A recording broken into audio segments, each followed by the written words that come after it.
Good evening. My name is Mike Munoz, Superintendent, Rochester Public Schools. Welcome to our public meeting around boundary adjustment process. Thank you for taking time out of your busy day to participate this evening. I'd like to first start off with a few remarks. No decision has been made. We have not developed any options. This is the first public engagement in the process, and there will be more to follow. The purpose of this meeting is to introduce the process, present some guiding principles that we will be collecting feedback on, and to answer any process-related questions. At the conclusion of this meeting, we will be launching an online survey as well as an application to serve on the Boundary Advisory Committee. I would now like to talk a little bit about the reasons we are embarking on this process.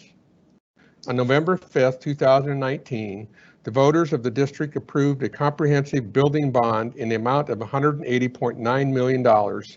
Funds are being used to construct a new Northwest Elementary School located at 2300 Overland Drive Northwest, a new Northwest Middle School located at 5501 65th Street Northwest, a new Bishop Elementary School at 406 36th Avenue Northwest, and a new Longfellow Elementary School moving from 1615 Marion Road Southeast to a new location on 20th Street Southeast. As part of this 3-year construction process, boundaries need to be adjusted to balance capacity of our district with the additional new schools. The boundary adjustments will become effective for the start of the school year in 2022-2023. The superintendent recommends to the school board approve the boundary adjustments no later than September 2021, so families have approximately 1 year to adjust as necessary. Because of the sensitivity of changing boundaries, we felt that it would be appropriate to bring in a consulting firm to facilitate the process. At this point, I'd like to turn the presentation over to Scott Leopold with Cooperative Strategies, who will continue the presentation. Scott? Okay. Thank you, Mike. I'm Scott Leopold, Cooperative Strategies. We're a national K-12 planning firm. Our clients are exclusively K-12 school systems like Rochester. We have worked on similar projects across the country for the last 15 years, or I have. I will be working hand in hand with Matt Sachs, who some of you may be familiar with due to his work in the 2018 Facilities Task Force. Here's an overview of the presentation.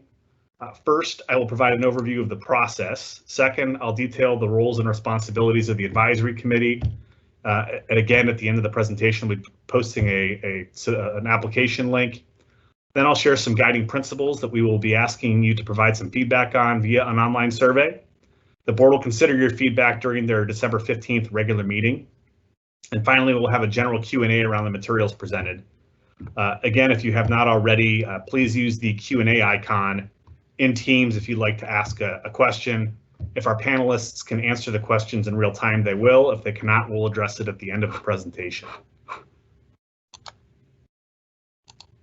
So this is an overview of the entire process. I have a tentative timeline on the following slide, but I wanted to talk about things conceptually first.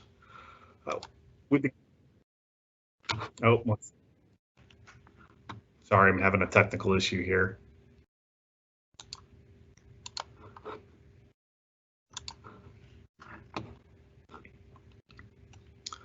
We started the process with a listening tour. We wanted to get an initial understanding of the landscape from RPS staff and board members. We had a work session with the board on November 10th, where we presented a lot of the same material that you're seeing this evening. The outputs from this meeting were the steering committee application and the survey that we'll be launching at the end of this presentation. We also, are in the process of collecting and analyzing your existing boundary and student data that will be utilized in the process. We also are working on constructing a dedicated project website that will keep the community up to date on the process and will serve as the source for all materials related to the process. The board will consider your feedback on guiding principles, and that will give us a framework in which to develop options. I'll talk about this more in a few minutes as well. The advisory committee will be composed of parents and community members with district staff available as a resource. This committee will help us in the development of boundary options and in the development of recommendations. The final decision will be made at the board level. Once the Boundary Advisory Committee works to finalize some options, they will be ready to share with the community for feedback. At this point, when we bring options out, it's not just a vote on which option will be selected. It's simply a mechanism for us to collect feedback. It is very likely that the final recommendation will not be any one of the options presented, but rather a variation or combination based on feedback from the community. As far as the mechanics of the community engagement go, ideally, we'd love to have in-person community meetings where we could have some presentation, along with some small group discussion and some consensus building. If due to the pandemic, that's not possible, we've had a lot of success utilizing interactive surveys with short videos where we can detail each option with the maps as we kind of scroll through.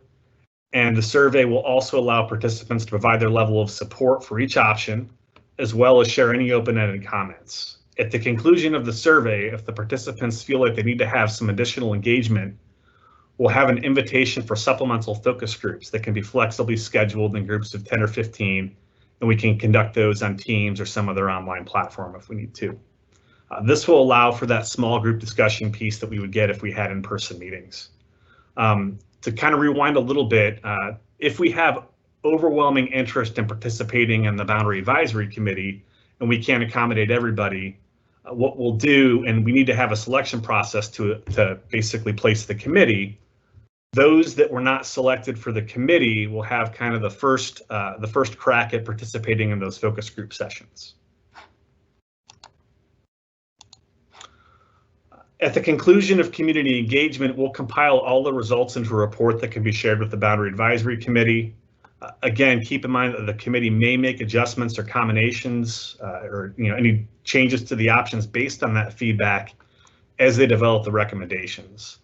The recommendations are delivered to the district leadership and then presented to the board for discussion and approval. I know that this is a lot of information, but I think it's very important to have a clear understanding of how the process works. Here's a detailed timeline for the process. This is tentative at this point, but we'd like to have the process completed by the end of this school year, but we have the flexibility to go into the fall of 2021 if we need to. As you can see, the majority of the committee work occurs between January and March, with the community engagement occurring in April and recommendations in May. And so the committee will be working to develop options, this winter and into the early spring, and then we'll be sharing those options with the community in April.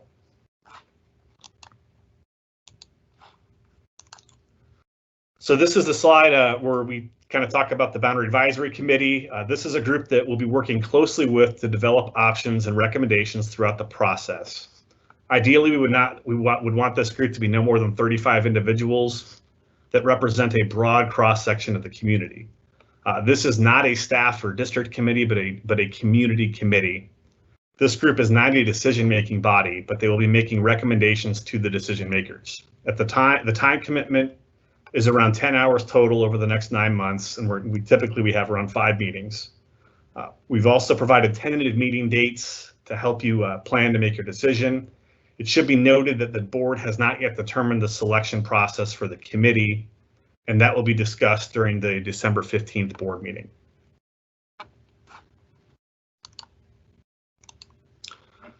So this is the last content slide. I want to talk briefly about guidelines. This is the focus of our online survey that we'll be launching. We're asking for your feedback on some high-level framework that will be used, again, to assess how effective options are as we develop them.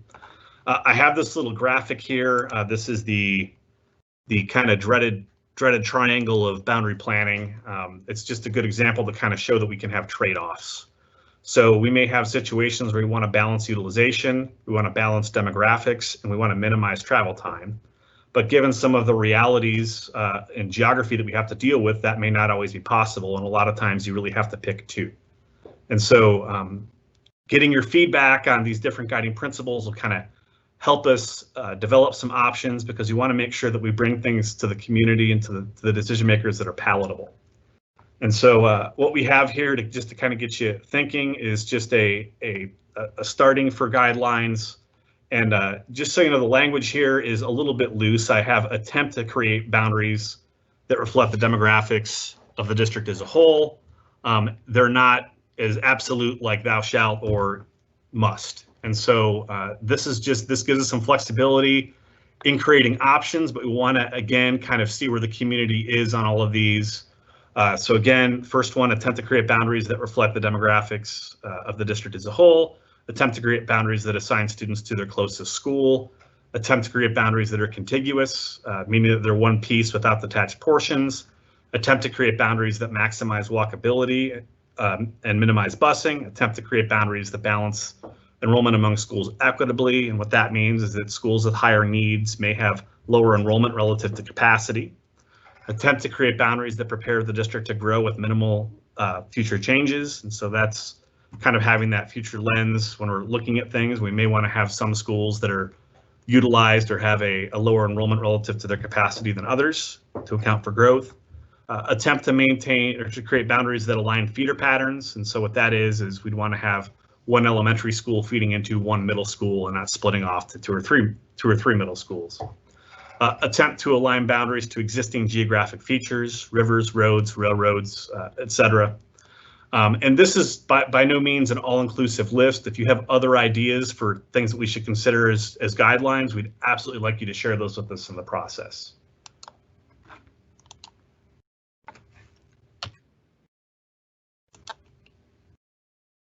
Okay.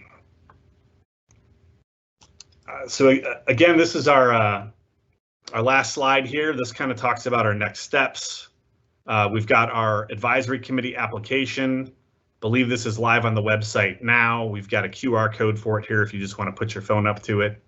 But here's the link. This will be closing on 8 a.m. on December 14th. The process survey, that's what I just talked about. Here's the link for that. That will be closing at 8 a.m. on December 10th. Again, the board work session is December 15th.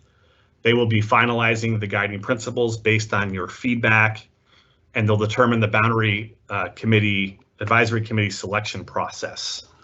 So at this point, I'd like to move into the Q&A portion of the meeting, but just as a reminder, no decisions have been made. There are not any options. This is really just the first event that we're kind of unveiling this process to the public, and we're looking at taking questions on the process at this point.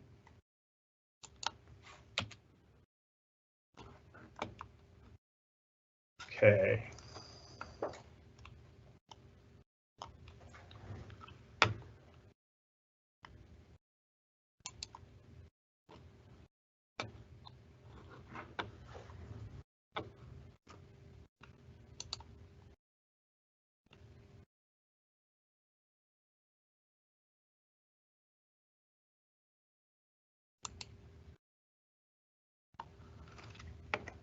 Okay, we got some questions that are coming in.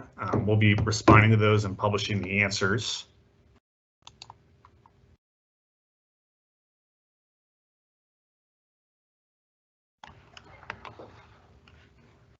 Okay, the first question we have here, even though this is a community committee, are district staff or teachers who live in Rochester allowed to serve on the committee if selected? Absolutely.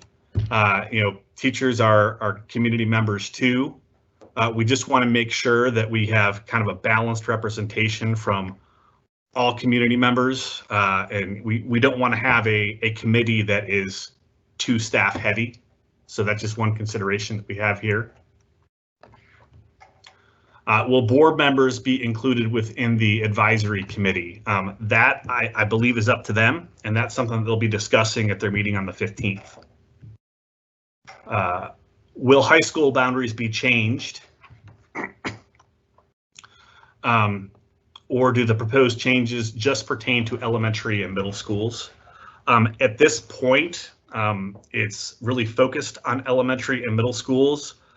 We do have that one guideline that we're looking at, which is feeder pattern consideration.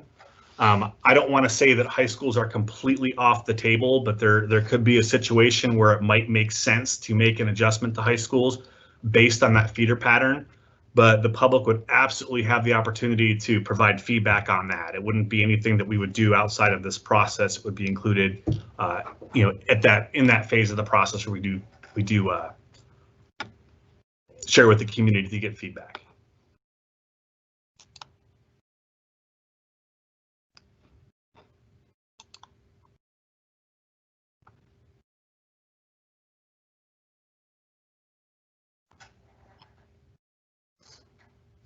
Okay, why are you waiting until after the options development to do the outreach and focus group stages?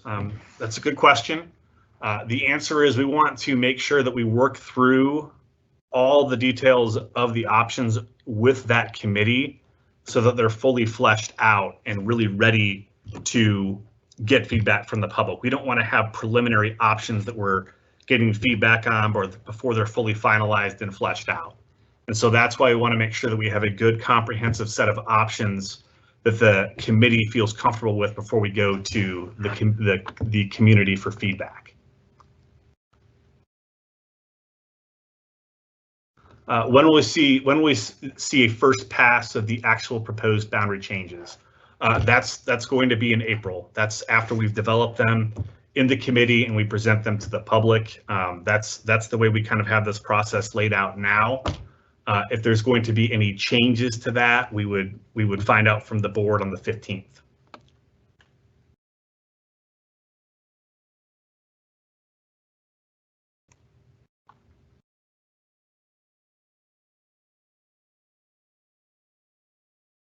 Okay.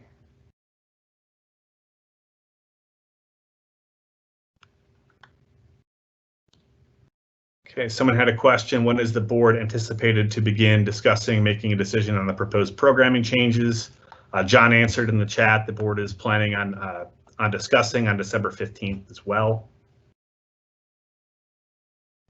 There's a question. Are there any areas of town or any schools that won't be affected by boundary changes? At this point, we haven't really completed that level of analysis yet. We really just got started. It's really too soon to kind of make that call.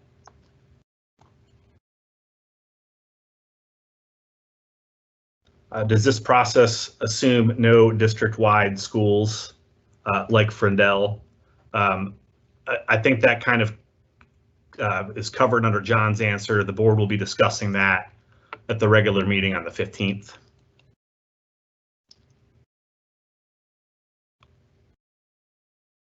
Who will be the final decision makers on the boundary lines? John answered that one. The board will make the final decision.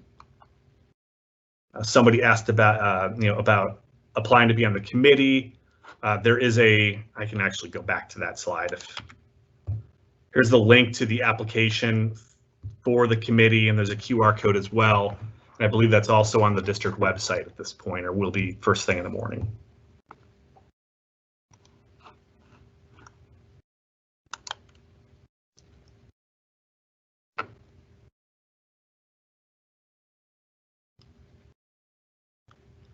Will the new middle school start with a highly gifted program?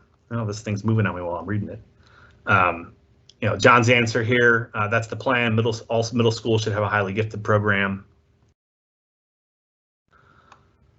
Question, will kids in the elementary schools be affected by the boundary change, be able to finish at their 4th or 5th grade at their current elementary school? That's something that we kind of posed. That's a question that we asked the board. We haven't gotten a definitive answer on that yet. I believe that will occur on the 15th or May.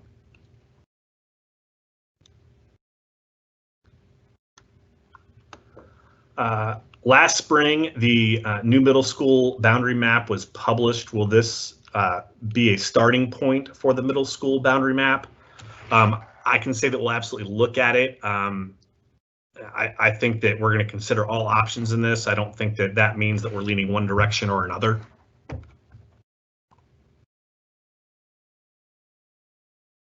Will the questions and answers from this session be made available after the meeting? Replay of the meeting will be available as early as tomorrow. We'll also work on a frequently asked questions section on the project website. And so that's something that we'll also be populating as we go through this process.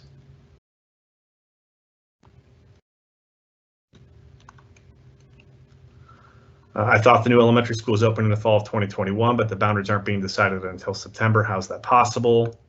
John replied, students at Bishop will go to the new Northwest Elementary for 2021-22. While the current Bishop is being demolished and reconstructed, Bishop students will return to the new Bishop in 22-23.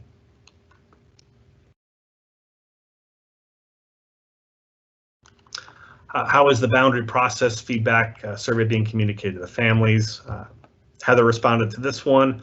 We'll utilize the following: our website, social media, a press release to the local news, Sky Alert, email to all families in the district, and we'll provide the information to all staff and to our principals to include in their communications to their families. Question: How is equity balance determined, or how is it determined that one school has higher needs than another? Typically, we look at free and reduced lunch data to determine that from a socioeconomic standpoint. There are some other strategies that we can use, but we can get some guidance from the board on that on the 15th as well. But that's the typical metric that we use.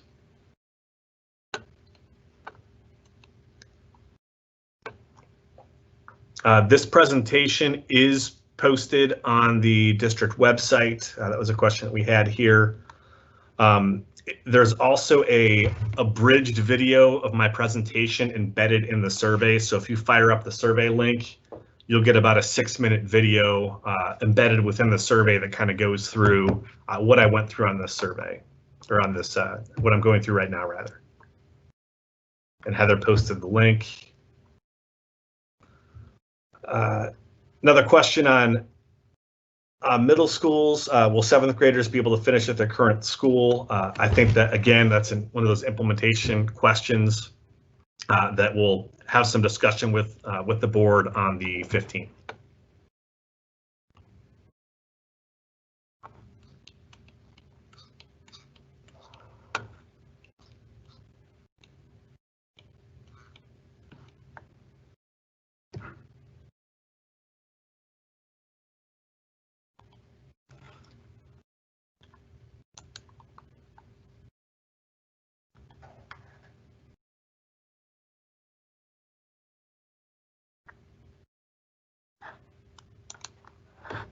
Okay.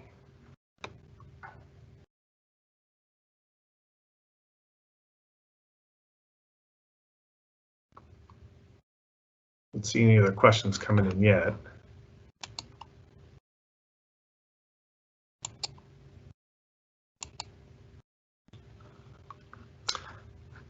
John or Heather, did you want to add anything at this point? You might be on mute. I was intentionally on mute. This is Heather. I was responding to a couple of the questions regarding high school boundaries, which seems to be a popular question, which you've already answered. Okay. And there are some new questions, so I'm just going in there right now to get those published. Okay. Which schools are the most crowded now? I don't know. I'm not sure if you can answer this, Scott. Yeah. What schools are the most crowded right now? That might be a John Carlson question. I'll publish it.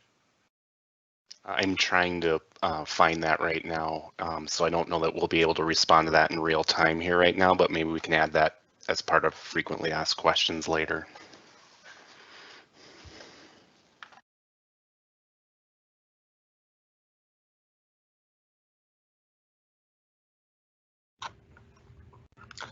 Okay, question here. In the past, we've seen the school board overrule the majority of the community vote and concerns. Will we be given the opportunity to see what the community wants compared to what the school board ultimately decides?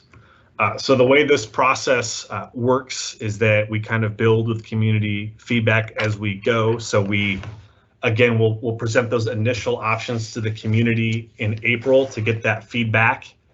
The boundary committee, the advisory committee, will review that feedback and use it to make changes to the recommendation to the board.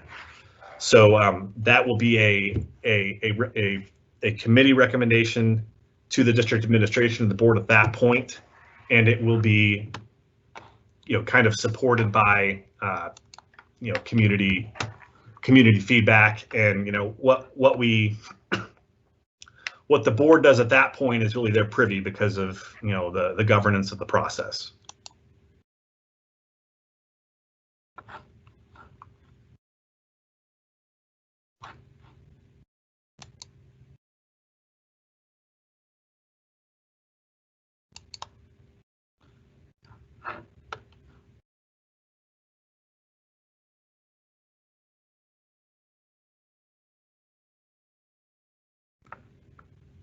Okay.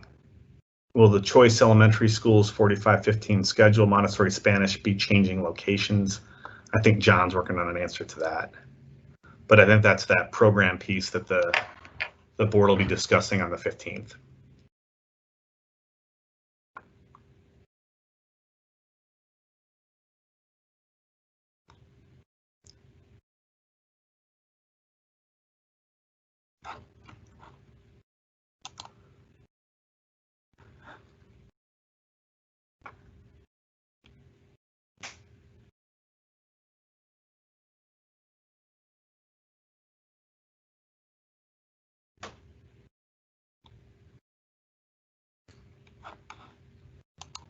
Okay. Can you repeat the high school boundary answer? Sure. So this process is focused primarily on elementary and middle schools. However, one of those parameters that we're kind of talking about is feeder patterns, and that's the alignment of elementary to middle school to high school. You know, there may be the situation where it's a small adjustment to the high school to maintain or make a feeder pattern align. You know, that I think would kind of be the extent of it. I don't want to say that they're off the table, but again, the focus is on elementary and middle schools.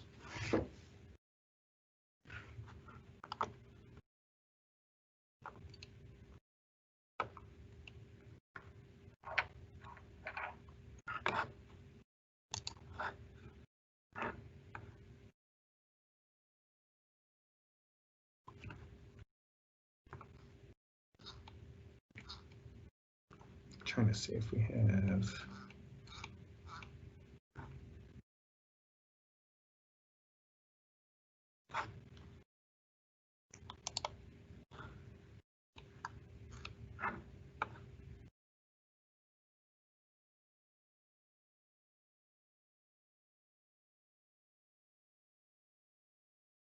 Okay.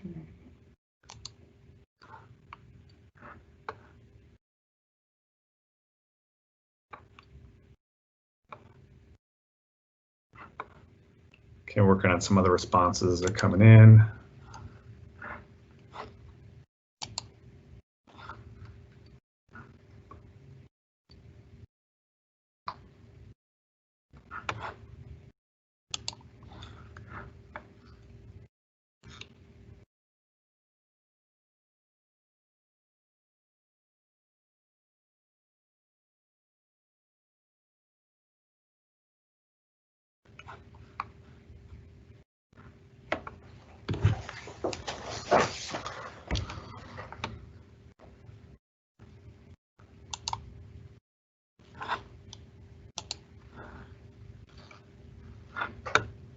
Okay, there's a question here to clarify. You had a whole list of options about what is most important in making the decisions or deciding which options are best, or who is voting on or deciding on which options are best. These are the guidelines that we're talking about.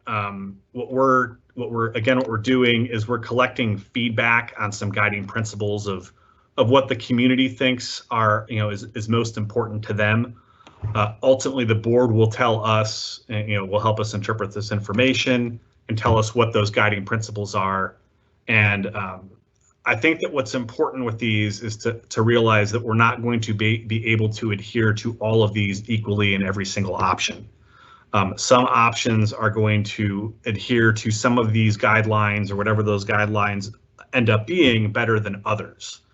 And so I don't think that by selecting or gaming these guidelines, you can affect the outcome of the options, but it just helps us, you know, find out what's important so that when we do develop options, we know what to measure. So we can show, all right, well, this option increases walkability, and we can show what that metric is, and we can see how many students are going to be walkable to a school compared to what it is currently or to the other options.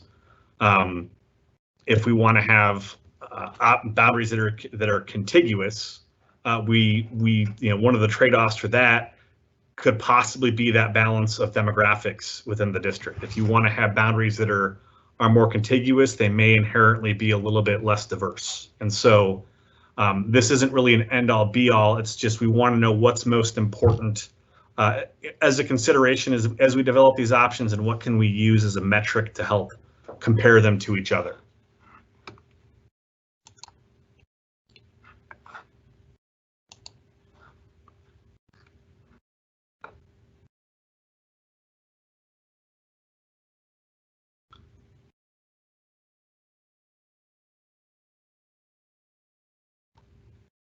Okay.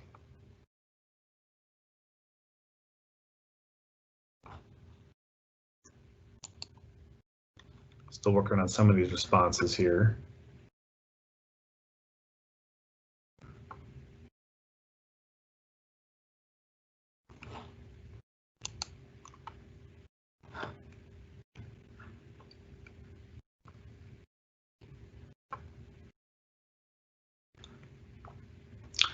Will split schools like Churchill and Hoover be considered?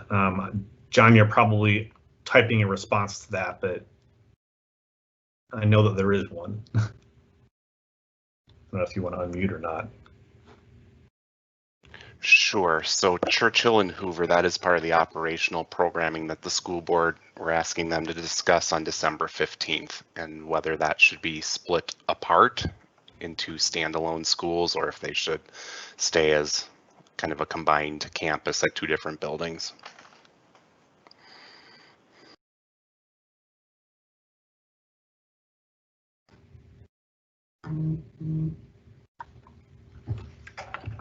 Okay.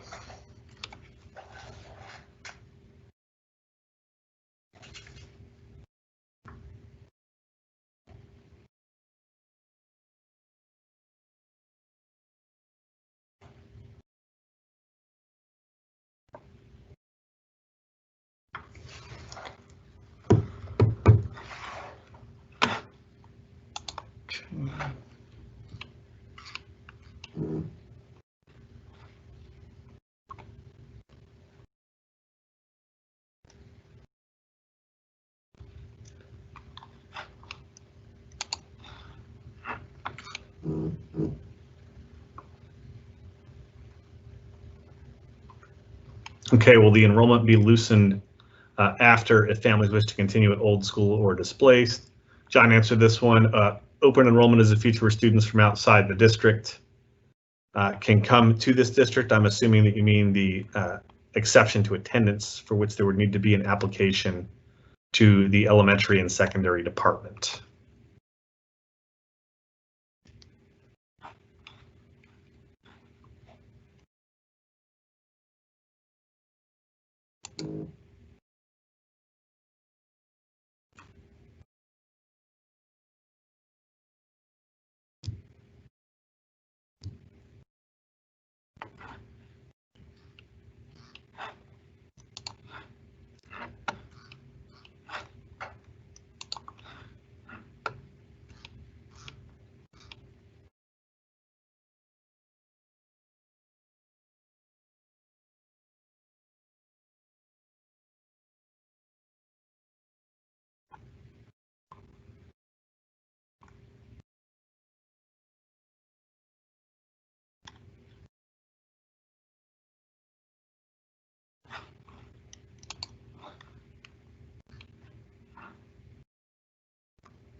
Okay, we've got a question about the committee meetings being open to the public. It's kind of my recommendation at this point, having done this several times with across the country, that these meetings not be open to the public, because I believe it puts an undue amount of pressure on people that are volunteering. I think it's important that these meetings are about free thought, and I think that if they're open to the public and kind of create a fishbowl effect, and committee members can feel threatened for and have retribution, and people harassing them at the grocery store. I've seen it happen in other school systems, and so I think it's better for the process if they're closed working meetings. I think it's important for the public to realize that nothing is going to happen without public feedback. So the way that the process is built is that the committee is going to work to finalize those options and then share those options with the community for feedback. And that feedback will happen in April, and we'll have a lot of opportunity for that. We'll have the survey up for an extended period of time for people to provide feedback, open-ended feedback, suggestions. The committee will take all of that into account and make adjustments to those options. I can say definitively, I don't think I've had a single process where an option went through the community engagement process and then back to the committee and then into a recommendation without some kind of adjustment or tweak based on that community feedback. And so it's important to, for the public to acknowledge that we really are looking for your feedback as we do this, but we would like to do this in a productive way.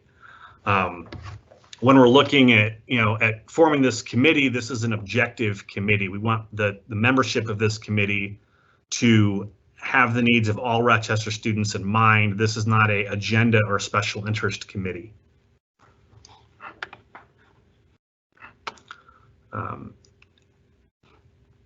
I believe that will also be discussed by the board and kind of finalize how it's going to work at the December 15th meeting.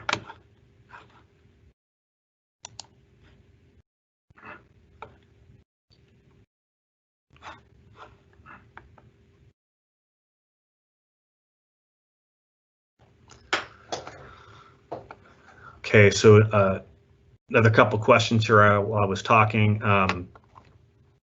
If there are more applicants than positions, how will the lottery be chosen? That is the only fair method. The school board will be discussing this on December 15th. We talked about a bunch of different ways to to select it. What we're doing is we're collecting this application data. We'll be sharing the high-level results of the application with the board, but we're not going to share the actual membership pool with them until after they make a decision on how they want it to be selected.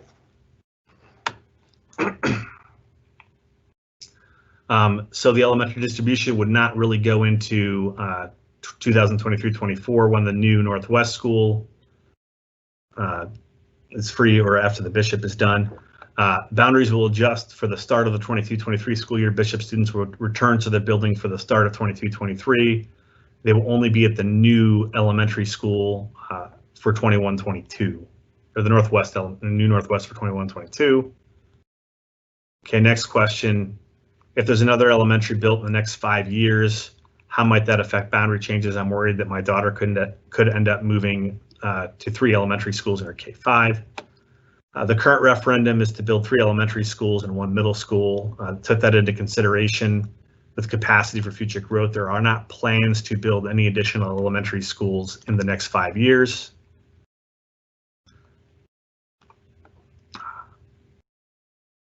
During this tumultuous year, with many children and families already under a great deal of stress, can you explain the urgency of this being addressed? School identity as a stabilizing force without much that is consistent for families. Is this really the best time?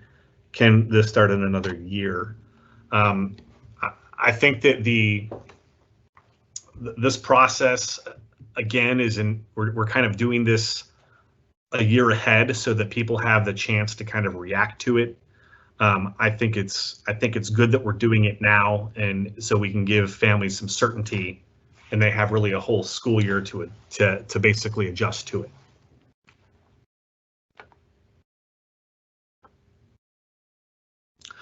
Question: will the committee have equal representation by quadrant? This is again something that the board can discuss, but I want to stress that the roles and responsibilities of this committee that we're going to really stress and make sure that we repeat at the beginning of every meeting are to, again, keep the needs of all students in Rochester in mind. Again, this is not a campaign for your school or campaign for your agenda committee. It is a true district-wide committee.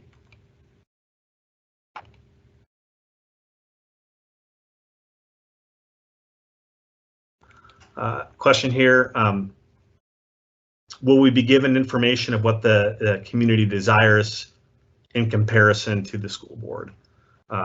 So again, the committee will develop options that we will share with the community. We'll get that feedback from the community. That feedback will be considered as the recommendations are developed. As far as what the community wants, we'll publish all of the feedback that we get from the community that the committee will consider as they develop the options. And so that'll all be reported and basically put out there with the recommendation.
Question here, what happens if large groups of parents in the specific rezone areas are unhappy with the proposed options? I can promise you this will happen. I don't mean to laugh about it, but in any redistricting process, there are people that are going to be unhappy with the outcome. I think that what is important about this is that we run a transparent process where we can get people to the point where they can say, I may not be happy with what the outcome is, but I understand the process and how you got there. But that another part of the reason for, giving parents that time and doing this process now and instead of next year is if they're unhappy with the results of the process, there's a year between when the decision is made and when it's actually implemented.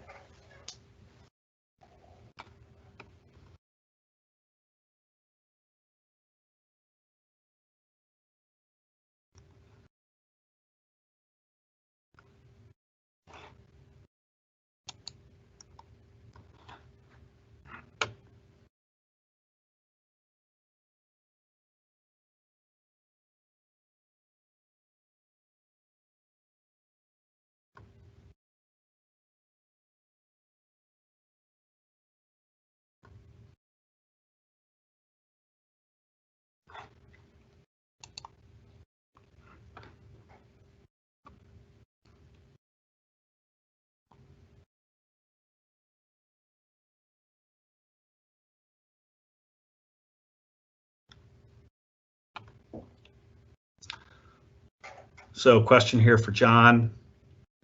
Can you speak to the operational discussion, possible program changes the school board is expected to look at? Specifically, the board needs to talk about Montessori moving out of Franklin, Churchill Hoover splitting apart, moving Spanish immersion out of Gage, and moving newcomers program out of Riverside.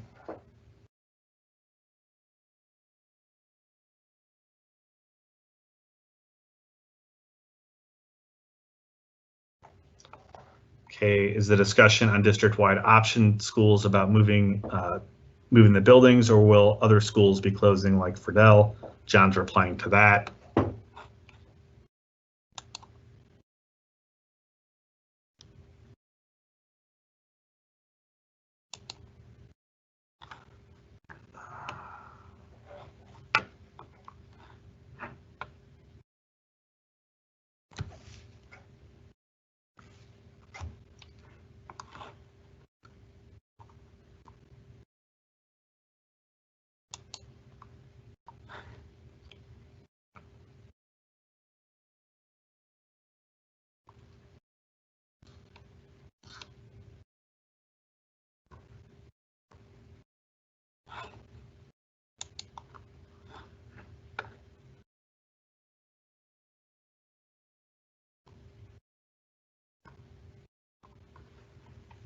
Question here, how will previous proposed boundary changes be incorporated? We'll look at them, absolutely, but we want to make sure that this is a comprehensive process and we're not limited just by the changes that have been proposed in the past. Walk to school is a priority, but is decreasing bus riding length an equal priority as this affects more students? That's why we're asking the question, as you know, to the community in the survey about those guidelines. We'd like to hear how you feel about that. One consideration that we kind of think about, you know, when we're talking about transportation, when it comes to busing, you know, the number of buses and the number of routes has a higher impact on the overall cost than distance does. And so that's just something that we'll kind of be looking at as we're analyzing the effectiveness of these options, you know, if walkability ends up being a major factor in what we're looking at as far as framework goes.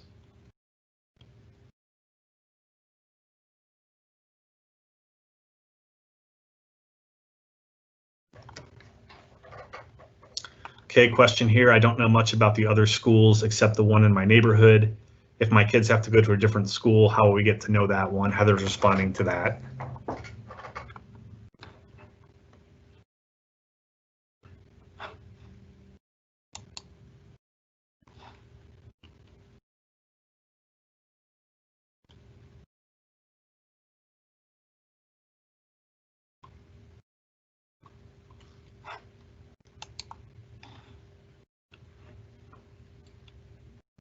Okay, the response to that one, the district plans to make the boundary adjustments in 2021 to be effective in the fall of 2022. We'll be working with families in open houses, visits with the principals, teachers, etc. in advance of the change. So a welcome to the new school process will be part of this as well.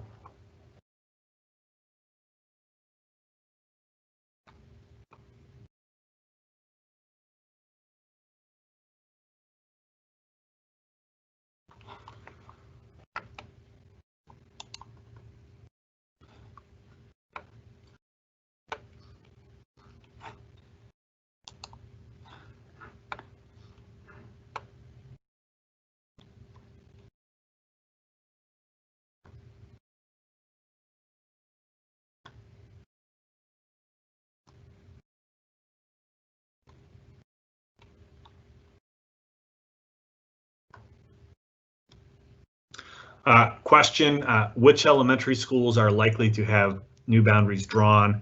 Will it be mostly Northwest and Northeast elementary schools that will have new boundaries? At this point in the process, we haven't really, we're at the drawing board as far as the options. And so I can't tell you specifically which school, which areas are most likely to change or most likely to stay the same. Okay, we had a question about Lincoln K-8. That choice creates huge inequities. I think John and Heather working on a response for that. Will current school choice schools like Washington remain the same? I think that's part of that discussion that the board will be having on the 15th.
Question about daycare exclusion. John's replying to that one.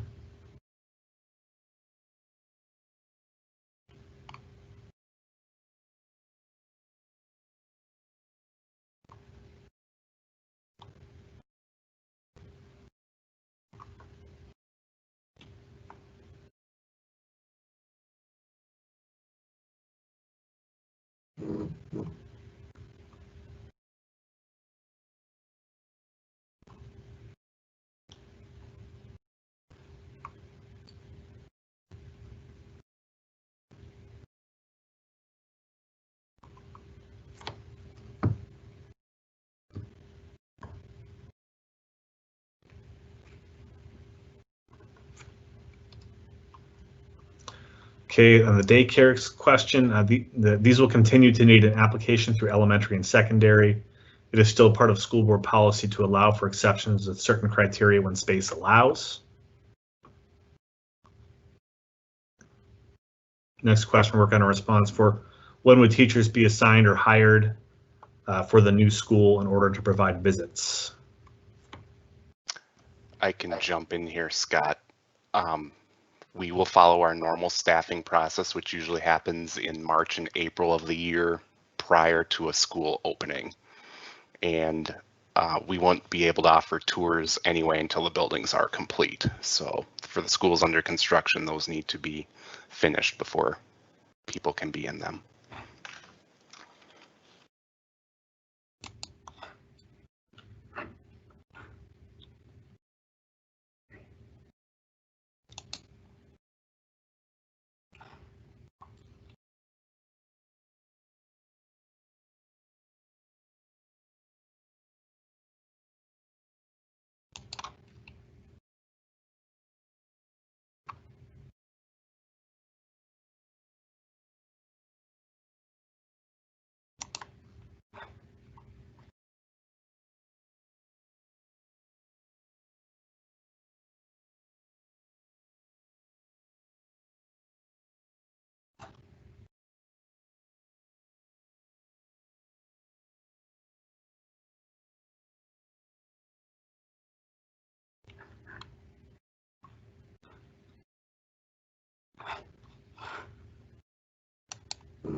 Question here, which feeder group is prioritized higher, elementary to middle or middle to high? Meaning, are you more likely to split an elementary to 2 middle schools or split a middle school to 2 high schools? That is a good question. I would provide some feedback on the survey as far as what your thoughts are on that. I think that from a mechanic standpoint, we want to have the larger number of students moving together, as large a number as possible. If we're splitting a middle school in 2, typically that's a lot more students in each cohort than an elementary school if we're going to split that into 2 or 3 pieces. But again, the number of schools, feeding, number of middle schools feeding into high schools, it's kind of that odd number. So I think there's likely going to have to either be some major utility or capacity differences, or there would have to be some splits there. But again, if we are going to have feeder splits, we want to make them as large a cohort as possible. We don't want to have anything where we have like 90% of one middle school going to one high school and 10% going to the other. We want to get as close to a 50-50 split as we could.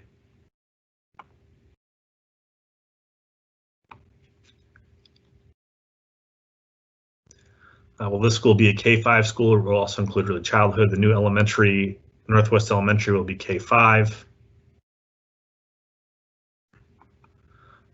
4 middle schools and 3 high schools. What is your experience telling you? Will all middle schools need to feed up to 2 high schools? I think that's I would share that feedback in the survey. I think that that's something that we can absolutely look at as we're developing options. It could be something where, you know, maybe we can just split one middle school.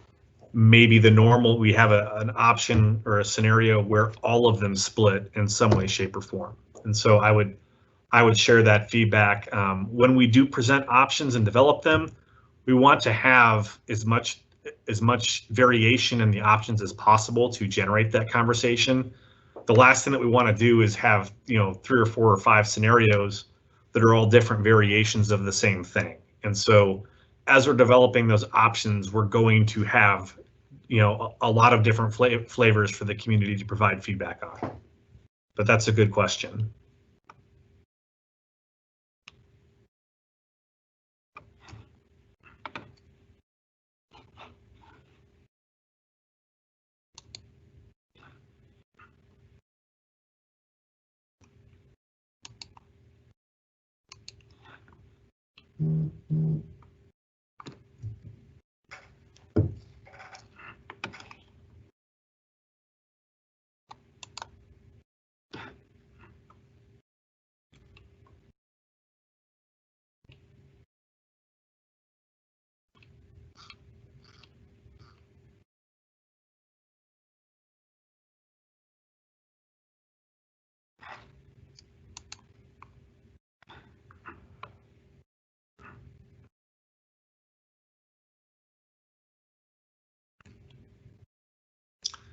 Can you please review when all the new schools will open?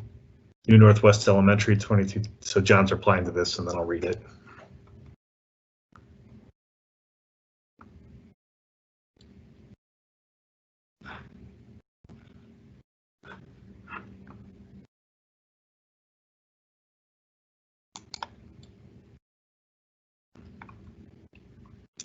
Okay, New Northwest Elementary School will open for 21-22, but it will be basically the swing space for Bishop students attending. All other schools will open in 22-23.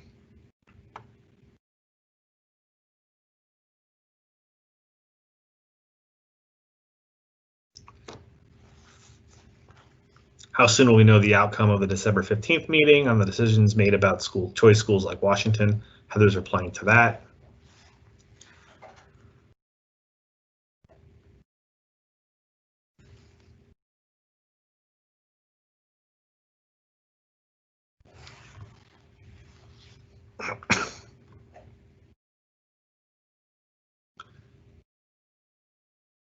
Another comment from John.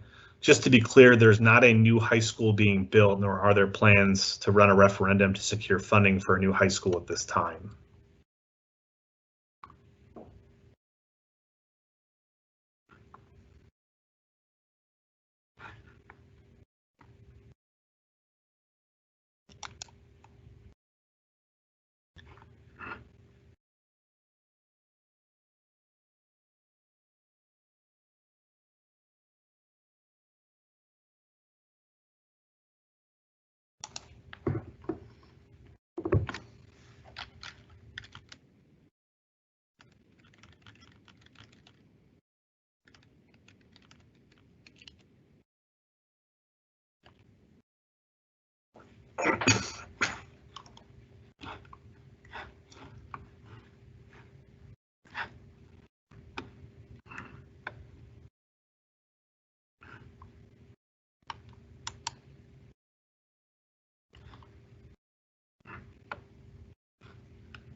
Okay, we've got an answer to this one now.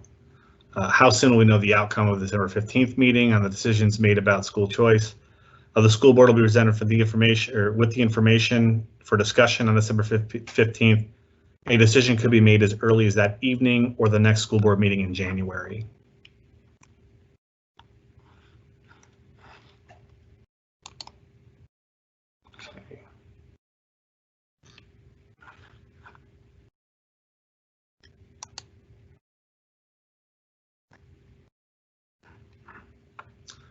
Okay, so at this point it's 8:02. I'm gonna turn it back over to Michael. Just one other thing I want to add is that a lot of great questions coming out of this meeting. This isn't over. We'll have an FAQ section on the website so that you can continue to ask your questions and get answers throughout the process. So thank you very much, and thank you. Here you go, Michael. All right, thanks, Scott. Thanks all of you for joining us tonight, and we appreciate your questions and feedback. And I encourage you to fill out an application to be part of that advisory committee. And like Scott said, keep following the website, and you can keep up to speed on what's going on throughout the process. But again, thanks for giving us time tonight during your evening, and we appreciate you joining us tonight. So have a good evening.